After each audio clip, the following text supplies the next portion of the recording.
읽으실 말씀은 여호수아 3장 1절에서 13절 말씀입니다. 오늘 읽으실 말씀은 여호수아 3장 1절에서 13절 말씀입니다.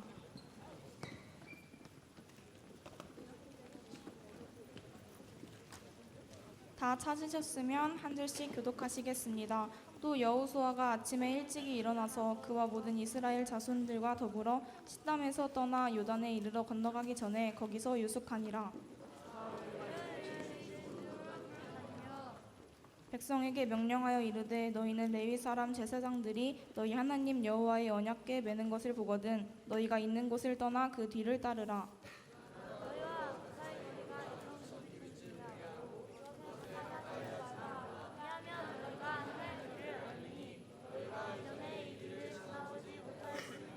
여호수아가 또 백성에게 이르되 너희는 자신을 성결하게 하라. 여호와께서 내일 너희 가운데에 기이한 일들을 행하시리라.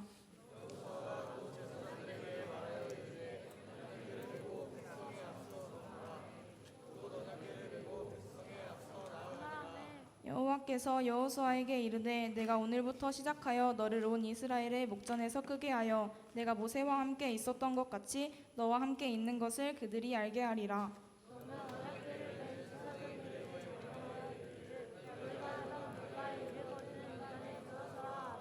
여호수아가 이스라엘 자손에게 이르되 이리 와서 너희의 하나님 여호와의 말씀을 들으라 하고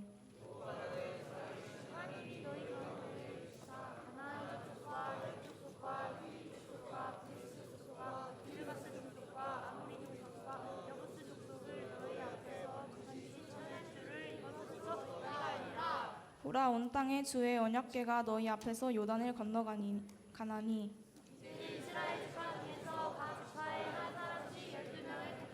13절입니다. 온 땅에 주 여호와의 궤를 맨 제사장들의 발바닥이 요단물을 밟고 멈추면 요단물 곧 위에서부터 흘러내리던 물이 끊어지고 한 곳에 쌓여 서리라. 아멘. 설마 이렇게 끝날 줄 몰랐어요. 그래서 더 있겠지 하고 기다리고 있었는데 지금 벌써 끝나서 늦게 올랐네요. 네, 본면대를 상당히 높게 올려주셨네. 제 얼굴에 지금 뭐 하자는 거죠 이거? 어떻게 들리는 거야 이거? 생각 안 합니까? 이러고 설교를 네, 우리 프로그 멋진 연기 보여주는 우리 프로그 팀에게 박수 한번 부탁드립니다. 네, 우리 시간도 보니까 몇 주 사이 못 봤던 우리 친구들의 얼굴이 보이는 것 같아요. 슬슬 시험 기간이 끝나니까. 혹시 난 시험 끝났다? 난 시험이 아직 남았다. 네, 우리 해피 한글날 되시기를 바랍니다. 우리가 인생을 살다 보면 때로 멘붕, 다시 말해서 멘탈이 붕괴되는 일을 겪을 때가 있죠. 보통 우리는 언제 멘붕을 경험하게 될까? 그래서 제가 한번 인터넷에 찾아봤어요. 그랬더니 이런 경우가 있더라고요. 첫 번째, 우리 여학생들 파우치를 열었을 때 화장품이 다 터지는 경우. 진짜 열받죠? 두 번째, 집에 갔더니 오빠가 고데기로 삼겹살을 굽고 있어요. 돼지기름으로 머리하러. 이런 오빠 있나요? 네, 모르겠어요. 자, 세 번째 사진. 여동생이 라면을 먹는데 받침대로 아이패드를 쓰고 있네요. 아이패드요? 미친 거죠? 네, 깊은 빡침이 올라오죠. 또 다음, 여학생들 흰옷 원피스 입었을 때 김치 국물이 튈 때 멘붕이 오죠. 또 시험 볼 때 이런 경우도 있어요. 답안지 맞긴 하는데 계속 같은 답이 연속되는 경우. 뭔가 혼란이 오죠. 내가 잘못 썼나? 또 번지 점프를 해요. 네, 번지 점프를 이렇게 해서 하는데 아래에 악어가 있었어요. 네, 이런 경우도 알고 했는지 모르겠어요. 그 다음 보면은 또 개 모양의 아이스크림이 있는데 먹고 있어요. 아이스크림, 그렇죠. 걔가 멘붕에 빠졌어요. 네, 멘붕에 빠졌어요. 또 다음 사진 라면을 이렇게 이불에 흘리거나 그 다음 사진 보여주면 걔가 노트북에 이제 오줌을 싸고 있어요. 또 어떤 사람이 호주에서 계란 산책을 나갔대요. 그랬더니 근육질의 캥거루 일진이 이리 오세요라고 하고 있는 게 있어요. 또 보니까 베스킨 라빈스에서 아이스크림이 다 녹았어요. 마감하는 알바생이 전기를 다 내린 거예요. 끝났다 하고. 네. 그리고 이제 그 다음 보여주면 주인이 개와 고양이 있어서 이렇게 개와 고양이 놀다 장난을 쳤어요. 또 했더니 고양이가 이 새끼 막 하면서 막 때려. 그랬더니 개가 주인을 보면서 주인 새끼야 네가 쳤잖아 막 이러고 하는 네, 표정이 있어요. 또 마지막, 개를 20년간 키운 가족이 있었대요. 근데 어느 날 아버지가 재채기를 하자 검사했더니 개 알러지가 있었대요. 20년 키웠는데. 그러자 어머니가 아버지에게 어쩔 수 없으니 당신이 집을 나가세요 라고 했다라는 네, 이런 이야기 들을 때 멘붕이 되겠죠. 우리는 살면서 이렇게 멘붕에 빠질 때가 있죠. 우리 앞에 있는 요한쌤은 언제 주로 멘붕에 빠지나요? 항상 거울을 보면 그래. 우리 옆에 상진이는 시험 망칠 때요. 시험 망칠 때. 그럼 매번 뭐 그렇다라는 미안해요. 자, 어쨌든 저도 예전에 교회에서 한 번은 이 중등부실에 이렇게 있는데 전기를 아낀다고 전기 코드를 빼고 퇴근을 한 적이 있어요, 주일에. 그랬더니 냉장고에서 난리가 난 거예요. 아이스크림, 물, 막 어떻게 모든 게 다 녹아서 바닥이 막 물에 적셨는데 회의 시간에 선생님 중 한 분이 그러셨어요. 아니 어떤 정신 나간 인간이 코드를 뺀 겁니까? 그거 제정신이 아니에요. 미친놈이에요. 그랬더니 제가 어떡하지? 말해야 되나? 고민하다가 그 인간이 접니다 라고 했던 멘붕에 빠진 적이 있죠. 우리는 이렇게 살면서 종종 멘붕에 빠지는 상황을 경험하게 되는데 오늘 본문에서도 멘붕의 상황을 맞이한 사람들이 있었어요. 바로 이스라엘 백성들이죠. 오늘 본문 1절을 보니까 이제 여리고 정탐을 마친 이스라엘 백성들이 시딤을 떠나 요단이라는 곳에 갔대요. 여러분 요단강이라고 혹시 들어본 적 있죠? 너 요단강 건너가고 싶냐? 그러니까 죽고 싶냐는 말이죠. 여기서 말하는 요단이 이 요단이에요. 어쨌든 이제 이스라엘 백성들이 이 요단이란 지역에서 3일 동안 휴식을 취하고 있는데 8절을 보니까 갑자기 명령이 하나 내려왔어요. 그게 뭐냐면 앞에 있는 요단강을 건너가라는 거예요. 목사님이 전에 한번 이스라엘 갔을 때 요단강을 간 적이 있어요. 이 요단강인데 거기서 그 노점에서 타는 보트 있잖아요. 이렇게 막 타면 보트, 카누인가? 그거를 탄 적이 있어요. 근데 처음에는 보트 탄다고 해서 아싸 막 굉장히 막 기대를 하고 왔는데 솔직히 타면서 실망했어요. 왜냐면 경사가 가파르지도 않고 파도도 별로 없어서 타는데 밋밋한 거예요. 그래서 뭐 여호수아 뭐 요단강 건너는 거 쉽게 갈 수 있겠네 생각을 했어요. 근데 오늘 본문의 시기가 어떤 시기냐면 15절을 보니까 곡식을 거두는 시기래요. 그러면서 거기서 우리를 인도했던 현지 가이드가 하는 말이 이 시기가 되면 요단강이 변신을 한다는 거예요. 전에 한 친구가 그런 말을 했어요. 그 친구가 서울에 처음 간 거야. 한강에 놀러 갔대. 깜짝 놀랐대요. 왜냐면 한강이 저기도 있고 여기도 있고 저기도 있고 여기도 있고 그래서 한강이 여러 개인가? 이런 생각을 했대요. 왜냐면 자기는 한강이 응파 호수공원 정도 되는 걸로 생각을 했다는 거야. 어디 가서 그런 말 하면 안 됩니다. 근데 얘들아 한강 길이가 어느 정도냐면 무려 494km래요. 494km 한강의 길이가. 와 이렇게 하니까 되게 많은 거죠. 근데 요단강은 어느 정도 길이냐면 한강의 반 정도 251km. 여기에 군산에서 목사님이 전에 살던 인천까지가 205km인데 거기보다 더 길어요. 그래서 지도를 보면 저기 동그라미 친 데가 북쪽의 헬몬산이라는데 거기서 시작해서 그 아래 세모 갈릴리 호수를 지나서 남쪽의 사해 이렇게 흘러간다는 거예요. 근데 문제는 이거 지도를 계속 보여주세요. 이스라엘 백성들이 지금 건너는 시기가 언제냐면 4, 5월인데 이때는 저기 동그라미 친 헬몬산에서 눈이 녹는데요. 그래서 그 눈이 흘러내려서 강물이 높아지는데 거기서 끝나는 게 아니라 이 시기에는 비가 얼마나 많이 오는지 물이 넘쳐서 홍수가 나는 경우가 많다는 거예요. 요단강을 건너는 그 시기가 지금 그 시기래요. 근데 거기를 그냥 발로 건너가라고 하는 거예요. 혹시 우리 군산은 홍수가 난 적이 있나요? 네. 언제요? 예전이면 언제야? 어제 있겠죠? 저번에 한번 주말에 태풍 온 적 있었잖아요. 그때 중1 친구가 연락이 왔어요. 목사님 내일 태풍 오는데 제자 훈련 안 쉬나요? 제가 그랬어요. 응 안 쉬어. 너 안 날라가. 그러자 그 친구 어머니께서 태풍 오는데도 제자 훈련하면 담임 목사님께 연락을 하겠다고 그런 이야기를 들었어요. 그래도 하겠다고 했어요. 여러분 진짜 태풍 와서 죽을 정도 되면 저도 집 밖으로 안 나가겠죠. 왜? 가벼우니까 날아갈 수 있어서. 근데 날아가면서 근데 바람만 불고 비는 별로 안 왔어요. 근데 신기한 게 제가 밥을 먹으러 이렇게 밖에 나갔더니 길거리에 지나가는 사람이 없는 거예요. 태풍 온다고 안 나오는 거야. 근데 지금 요단강의 상태는요 그 정도가 아니에요. 물이 홍수처럼 흘러 막 넘쳐. 목사님이 예전에 인터넷에 일본 사진을 하나 봤어요. 이게 뭔지 알아요? 저 핸드폰이 아니라 자동차예요. 지금 일본이 저 핸드폰 아니에요. 자동차예요, 자동차. 이 태풍이랑 홍수가 나서 잠기고 난리가 난 거야. 또 하나 사진을 보내주면 집이 잠기고 그러니까 사람들이 막 대피한 거예요. 근데 여러분 지금 요단강이 이런 상태야. 상식적으로 생각해봐요. 태풍 나고 홍수 나면 집 밖으로 나가야 돼, 안 나가야 돼? 안 나가야지. 전 10층 사니까 10층에 가만히 있어야죠. 근데요, 지금 하나님께서 뭐라 하시냐면 요단강 안으로 들어가라는 거예요. 이 말은 무슨 말이에요? 죽으러 가라는 거죠. 근데 6절을 보니까 누가 맨 앞에 서냐면 제사장들이. 사랑하는 친구들, 만약에 여러분이 이 당시 제사장들이라면 무슨 생각을 했을까요? 만약 제가 제사장이라면 이런 말 했을 것 같아요. 야, 여호수아 미친 거 아니냐? 하나님 미치신 거 아니에요? 어떻게 지금 저 물을 건너가라고 하세요? 지금 저희 보고 죽으라는 거죠? 이게 말이 되는 상황이에요? 아니 여호수아, 당신이 하나님 음성 잘못 들은 거 아니야? 말이 되는 소리를 해야지. 하나님 우리한테 왜 이러세요? 라고 마음속으로 생각하지 않을까요? 지난주 10월 3일 우리 교회에서 체육대회를 했어요. 비전랜드에서 체육대회 마지막 순서로 경품 추천을 했어요. 근데 경품 추천 시간에 저도 모르게 울컥을 해서 눈물이 났어요. 상품을 못 타서 온 게 아니에요. 나도 탔어. 청정원 세트, 참기름 쌈장 된장 탔어요. 이런 된장. 어쨌든 저는요 인생을 살면서 3번 울컥할 때가 있어요. 그게 뭐냐면 그중 첫 번째가 경품 추천할 때. 왜냐면 자꾸 옛날 생각이 나서. 목사님이 예전 설교 시간에 그 말 했잖아요. 군대 제대 후에 집이 너무 어려워서 기도했다고. 하나님 우리 집 위로 좀 해주세요. 그리고 우리 엄마가 1등이 당첨됐다고. 그래서 경품 추천을 하면 자꾸 그 어려웠던 시절이 생각나요. 사람들은 보고 그랬을 거야. 된장 당첨돼서 우나? 이렇게 했을 거예요. 저는 그 10년의 세월 동안 하나님께 수없이 기도를 했어요. 하나님 우리 집에 꼭 이렇게 하셔야만 해요. 하나님 왜 그러세요? 우리 집 언제까지 그렇게 가난하게 살아야 돼요?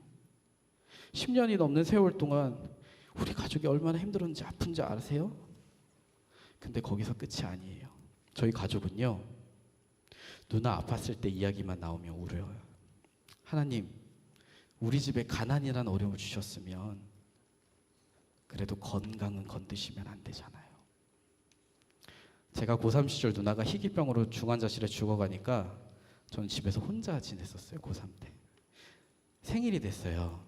아침이 됐는데 집에 아무도 없어요. 왜요? 누나가 죽어가니까. 제 생일 챙길 여력이 없는 거예요. 나중에 이런 기도를 했어요. 주님, 제가 그때 얼마나 외로웠는지 아세요? 주님 그거 너무하신 거 아니에요? 그러면 주님, 인간적으로 수능은 건드시면 안 되죠. 재수를 했는데 배탈이 나서 수능이 망쳤어요. 세 군데 다 떨어지고 조울증에 걸렸습니다. 마지막 탈출구였던 수능까지 다 무너지고 제 인생도 망가졌어요. 근데 친구들, 제가 그때 우울증에 걸리면서 가장 절망했던 한 가지가 있었어요. 그게 뭔지 아세요? 수능을 망친 거, 돈이 없는 거, 실패한 인생의 우울증이라는 거 아니었어요. 내가 교회를 다니고 있다는 거, 하나님이 살아계시다는 거, 그게 저에게 절망이었어요. 차라리 하나님이 없으면 내 운명 원래 재수없는 거구나, 그냥 죽자 이러면 되는데 하나님이 계시대요. 근데 그분이 계신데 내 인생이, 아니 우리 집은 왜 그러냐고요. 왜 그렇게 감당하기 어려운 고난을 주시냐고요. 하나님 저한테 왜 그러세요? 우리 집이 뭐 그렇게 잘못했어요? 이건 그냥 죽으라는 거잖아요. 어쩌면 지금 이스라엘 제사장들이 그런 생각을 할지 모르겠어요. 40년을 돌다가 약속의 땅 가나안에 이제 왔는데 눈앞에 있는데 물이 넘치는 요단강을 건너래요. 그 말은 죽으라는 말이잖아요. 하나님 저희 보러 지금 죽으라고요? 아니 다른 방법으로 가면 되잖아요. 배를 만들어서 건널게요. 아니 꼭 이쪽 길로만 가야 돼요? 좀 돌아서 다른 길로 가도 되잖아요. 물론 그렇게 가면 시간은 걸리겠죠. 근데 우리 남는 거요 시간밖에 없어요. 홍해 바다 때처럼 애굽에 뭐 적들이 쫓아오는 것도 아니고 지금은 여유도 많아요. 근데 왜 저희한테 저 위험한 길로 가라고 하세요? 주님 저 죽기 싫어요. 어쩌면 이해할 수 없는 현실의 상황 가운데 우리도 이런 질문을 하게 될 때가 있죠. 그런데 오늘 본문에서 하나님께서는요 그 질문에 대한 답을 이렇게 말씀하세요. 13절 말씀 한번 같이 읽어보겠습니다. 시작. 온 땅에 주 여호와의 궤를 맨 제사장들의 발바닥이 요단물을 밟고 멈추면 요단물 곧 위에서부터 흘러내리던 물이 끊어지고 한 곳에 쌓여 서리라.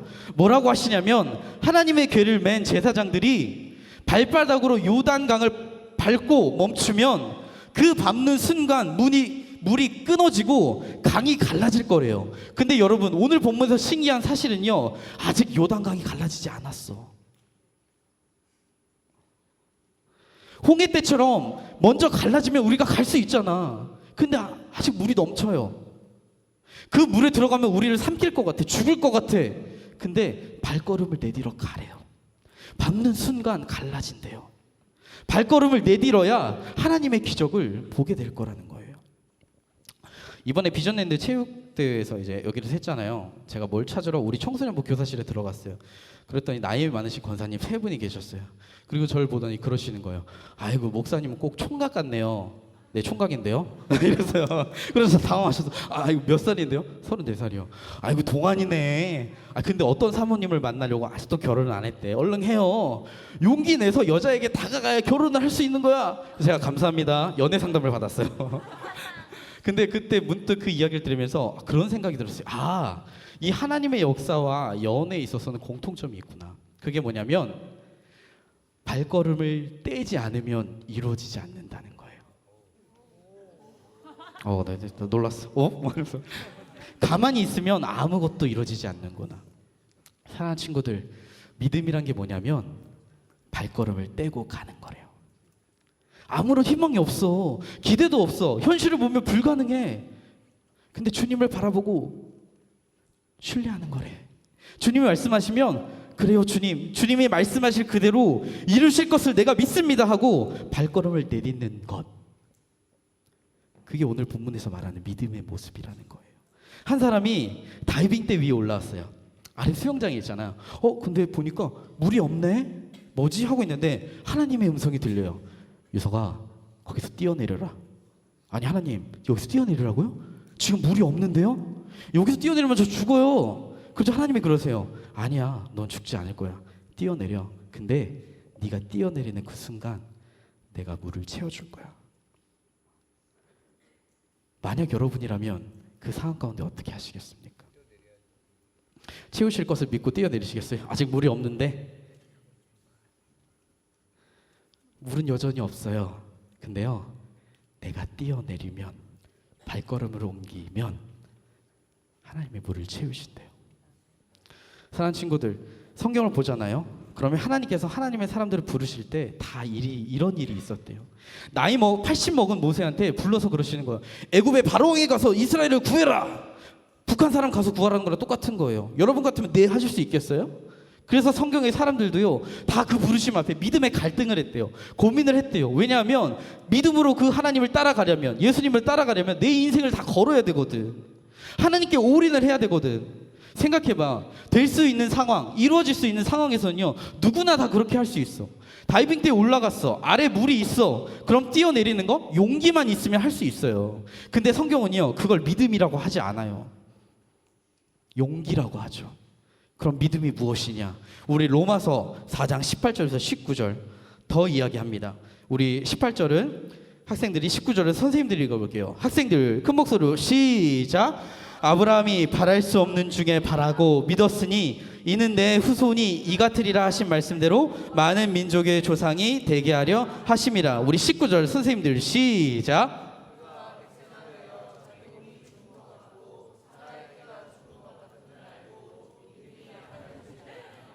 보니까 말씀을 보니까 띄워주세요. 계속 바랄 수 없는 중에 바랐대. 여러분, 이 당시 아브라함의 나이가 몇 살이냐면 100살이에요. 아내가 90살이에요. 근데 여러분, 남자 100살이면 애 낳는 거 가능할까요? 불가능할까요? 물론 가끔 낳게 되는 경우가 있대요. 2012년에 사진 보시면 96세 인도 할아버지가 애를 낳았어요. 96세. 근데 여자가 54세예요. 42살 차이. 이러면 간혹 가능은 해요. 근데 지금요, 아브라함의 아내의 나이가 몇 살이냐면 90살이래요. 90살. 이미 여자로서 아이를 낳을 수 없는 상태예요. 근데요, 말씀을 다시 띄워주시면 이 둘이 자기 몸이 죽은 것 같음을 알고도 믿음이 약해지지 않았대요. 만약에 여러분의 집에 할머니 할아버지가 계시잖아요. 근데 예배를 드리는데 기도 제목 카드에 여러분의 할아버지 할머니가 아기 늦둥이 낳게 해주세요 라고 적었다고 해봐요. 그러면 할아버지 할머니 기도하시면 이루어질 겁니다. 화이팅! 우리 같이 노력해요. 라고 할까요? 아니죠. 속으로 치매가 오셨나? 라고 하겠죠. 왜? 신체 나이상 불가능하잖아요. 이미 몸이 거의 죽었어요. 지금 아브라함이요, 자녀가 한 명도 없는데 하나님이 수많은 자손을 주신대. 개똥 같은 이야기인 거죠. 그런데 20절과 21절을 보면 아브라함이 어떻게 했냐면 하나님의 약속을 의심하지 않고 그것을 또한 능히 이루실 줄을 확신했대요. 믿음의 발걸음을 걸었다는 거예요. 그리고 어떻게 됐냐? 이삭을 낳은 거예요. 하나님께서 아브라함에게요, 이 사건을 통해 주시는 메시지 하나, 나는 죽음에서도 생명을 일으키는 부활의 하나님이다 말씀하고 있는 것이죠. 혹시 우리 친구들 가운데 어려운 환경 가운데 소망이 보이지 않는 가운데 있는 친구들이 있을 수 있습니다. 그런데 하나님은요, 그 이유를요 이렇게 말씀하세요. 우리 7절 말씀, 우리 여학생들이 한번 읽어보겠습니다. 시작.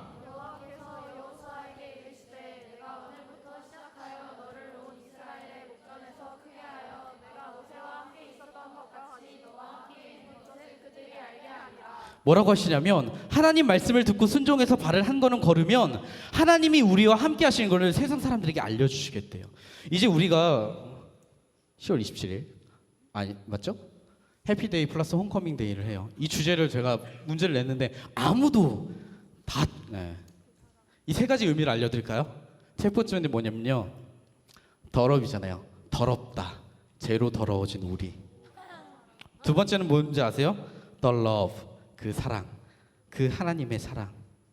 그리고 세 번째는 그 하나님의 사랑을 받은 우리가 하나님을 더 러브, 더 사랑합니다 라는 세 가지 뜻이 있어요. 이거 아무도 못 맞췄어요. 대단한 것 같아 나도. 자, 근데 여러분 우리가 이렇게 해피데이, 홈커밍데이를 막 해서 해요. 근데 여러분 그거 아세요? 전도하는 거 진짜 어려워요. 학교에 여러분 친구들이요, 예수님 전하잖아요. 성경 말씀 안 믿어요. 해피데이 때 한 번은 올 수 있다? 구경하러 가줄게. 근데 또 오는 거 쉽지 않아요. 왜? 믿을 수가 없거든. 하나님 안 보이거든. 그래서 하나님이 우리에게 말씀하시는 게 있대. 그게 뭐냐면 믿음의 순종. 지금 내 환경이 어려워. 하나님의 인도하심 불가능해 보여. 그렇지만 하나님을 신뢰하고 발걸음을 한 걸음 올리면, 요단강에 내디르면 요단강이 갈라진대. 하나님만이 하실 수 있는 그 놀라운 능력이 내 삶 가운데 이루어진대요. 그래서 저같이 대학에 다 떨어진 인생 실패자, 조울증 환자도 치유되고, 불가능한 상황 가운데서 하나님을 저를 합격시켜서 옥사로 만드시고, 세상의 사람들이 그런 일들을 통해 하나님을 보게 된다는 거예요. 제가 평소에 따르던 멘토 목사님이 한 분 계셨어요. 작은 교회 목사님이세요. 근데 어느 날 사모님이 대학원 시험을 보시고 합격을 하셨대요. 상담 쪽으로. 지금은 책도 쓰셨어요. 근데 문제는 이 목사님에게는 사모님 학비를 대줄 돈이 없는 거예요. 근데 여러분이 알다시피 대학은 등록금을 안 대면 입학이 안 돼요. 그래서 어떻게 하지 기도하고 있는데 주님께서 기도하는 가운데 그 마음을 주시더래요. 내가 채워줄 테니까 걱정하지 말고 기다려라. 근데 문제는 등록 마감일이 다가와도 아무런 소식이 없었더래요. 그러자 이 목사님 마음 가운데 여러 가지 생각이 들었대요. 아는 사람에게 가서 돈을 꿀까? 아니면 대출을 받을까? 여러분, 그게 상식적으로 이상한 행동일까요? 아니에요. 지극히 정상적인 거예요. 근데 문제는 하나님의 말씀을 들은 하나님의 사람에게는 믿음의 행동은 아니었다는 것이죠. 왜요? 기다리라고 하셨으니까. 그래서 이 목사님이 그런 생각을 했대요. 아, 내가 응답을 잘못 받았나 보다. 만약 기한이 다 되었는데도 채워지지 않으면 어떡하지? 그러면 시험 준비하고 합격했는데도 학교에 못 간 사모가 나를 얼마나 원망할까? 다른 사람들의 얼굴을 어떻게 볼까? 성도들이 얼마나 날 비웃겠어? 근데 아무리 생각을 하고 해도 돈이 들어올 구멍이 없더래요. 그렇게 하루하루 시간이 지나가는데 속은 타들어가고 드디어 마지막 날이 됐어요. 은행 업무가 4시에 마감을 하는데 3시가 돼도 아무 소식이 없더래요. 그러자 이 목사님 마음이 요동이 치기 시작했어요. 사모님께 그랬대요. 여보, 우리 대출 받을까요? 아니면 다른 데 가서 빌려볼까요? 여보, 학교에 가야 되잖아요. 근데 그때 사모님이 그러시더래요. 목사님, 우리 기다려요. 채우신다고 하면 채우시겠죠. 여태껏 우리가 언제 사람 의지하며 살았습니까? 언제 내 방법 의지하며 살았습니까? 하나님만 의지하고 살았잖아요. 우리 같이 기다려서 하나님의 일하심을 봐요. 그런데 그 말이 끝나는 순간 카톡이 하나 왔대요. 목사님, 사모님이 대학원 가신다는 이야기 들었습니다. 기도하는데 그 입학금을 제가 내고 싶다는 마음이 드네요. 너무 늦진 않았나요? 근데 그 이야기를 듣는 순간 그 목사님이 그랬대요. 주님, 나의 믿음 없음을 용서하여 주시옵소서. 그리고 그 간증을 이야기하시는데 그것 가운데 믿지 않던 수많은 사람들이 그 간증을 통해 하나님을 보게 됐어요. 사랑하는 친구들, 전도란 다른 게 아니에요. 뭐냐면 그들에게 하나님을 볼 수 있게 해주는 거래요. 나와 함께 하시는 예수님을 볼 수 있게 해주는 것, 그게 전도래요. 근데 그러기 위해서는 하나님께서 우리에게 말씀하세요. 순종을 말씀하세요. 믿음의 순종. 그런데 참 성경을 보면 중요한 한 가지 사실은 우리에게 그렇게 믿음의 순종을 요구하기 전에 우리에게 말씀하시는 게 있어요. 우리 마지막 말씀입니다. 우리 한 목소리로 읽어볼게요. 시작. 수고하고 무거운 짐진 자들아 다 내게로 오라. 너희를 쉬게 하리라. 하나님께서 뭐라 하시냐면, 야 김상진, 넌 왜 이렇게 믿음이 없냐? 왜 발걸음을 못 대? 라고 말씀하시는 게 아니라, 힘들지? 너네 어렵지? 환경을 보니까 아무것도 보이지 않지? 나에게 먼저 와. 내가 그것을 위하여, 너희들을 위하여 십자가에서 죽었어. 나한테 오면 내가 너희들을 안아줄게. 너희들을 쉬게 해줄게.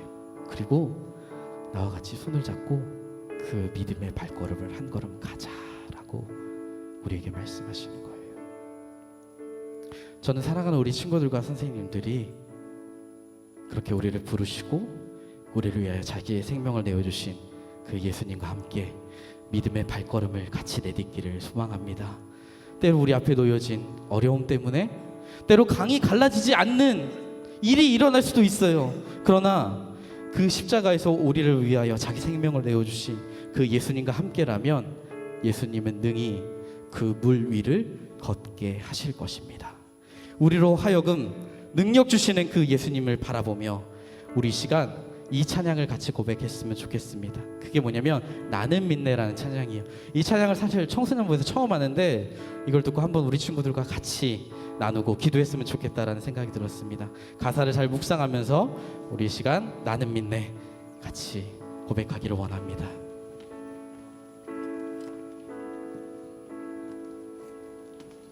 내게 허락하신 시련을 통해 나의 믿음 더욱 강하게 자라나고 험한 산과 골짜기 지나는 동안 주께 더 가까이 나를 이끄시네. 내가 겪는 시험이 어렵고 힘겨워도 내 주님보다 크지 않네. 내 앞에 바다가 갈라지지 않으며 주가 나로 바다 위 걷게 하니 나는 믿네. 주의 능력으로 내 삶 새롭게 되리. 나는 믿네. 주의 능력으로 담대히 나가리라. 주와 함께 싸워 승리하리라. 날마다 믿음으로 나 살아가리. 우리 처음부터 고백합니다. 내게 허락하신 시련을 통해 나의 믿음 더욱 강하게 자라나고 험한 산과 골짜기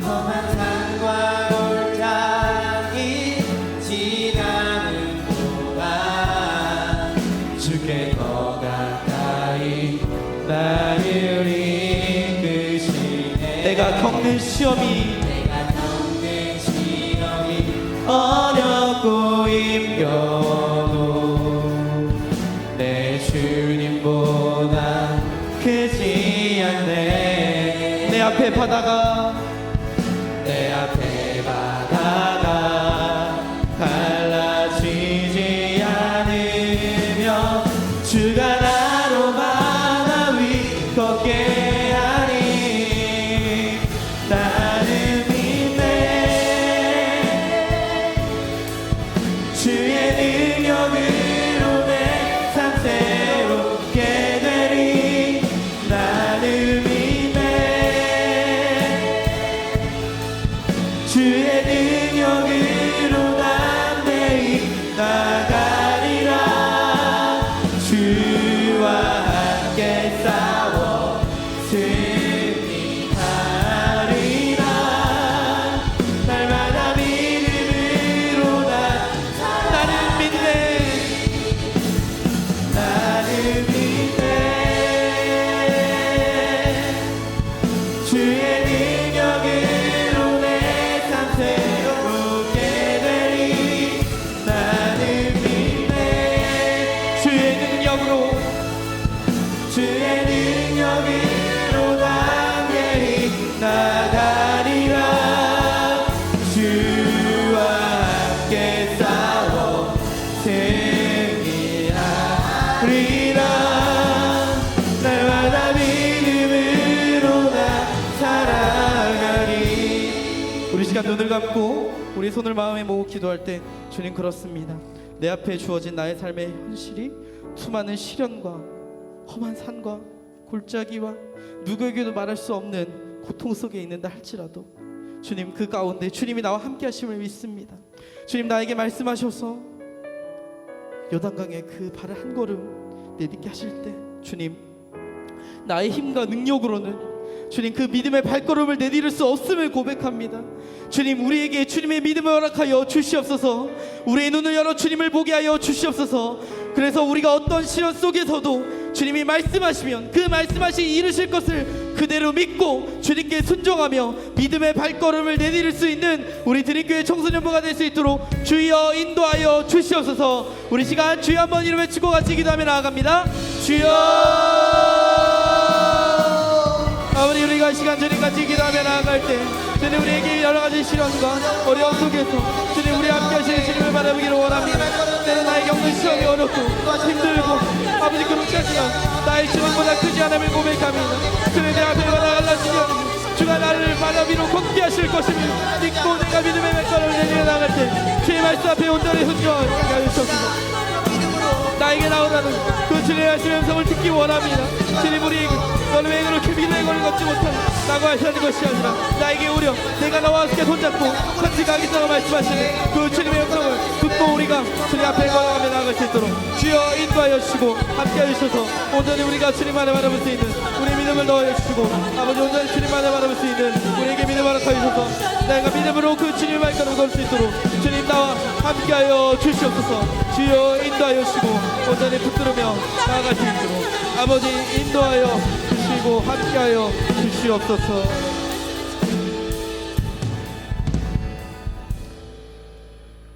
하나님 때로 나의 주어진 현실 속에서 수많은 걱정과 어려움과 초라함과 아무것도 보이지 않고